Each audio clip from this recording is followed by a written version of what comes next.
When we talk about the idea that space can't move, it makes me think of St. Thomas Aquinas and his attempt to prove God with his 5 arguments. One of those says that there must be an unmoved mover, something that causes all other movement. So he believed this first mover was God.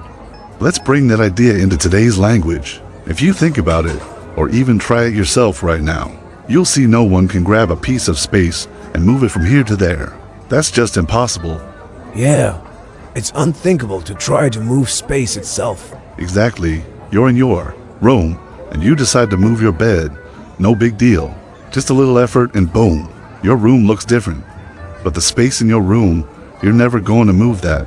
You can fill it with more stuff and make it more packed, but the space is still the same. I call this the unchangeability of space, because space doesn't move.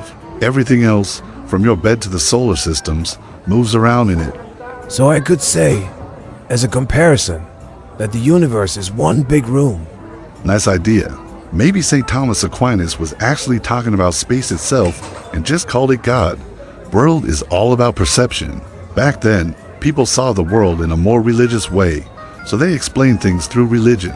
You wouldn't expect St. Thomas Aquinas to talk about quantum physics or anything like that. That's modern talk, only a bit over 100 years. True. It doesn't make sense to judge old ideas with today's way of thinking. Better to understand the concept and just update the words. That way, we don't fall into the trap of thinking people in the past didn't have deep thoughts.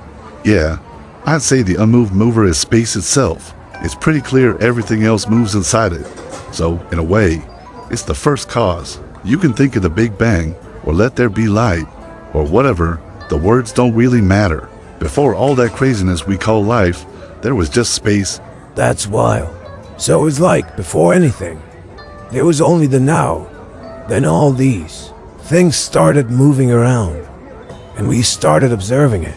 That's how the idea of time came up, which, sure, is useful, but it also traps us in this subtle illusion that there's a past and a future. Exactly, my friend.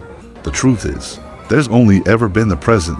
So to sum it up, space exists, but space itself is like an eternal now, because time doesn't really exist in space. Now the big question is, what is space? A great topic. Let's talk more about that in our next coffee chat.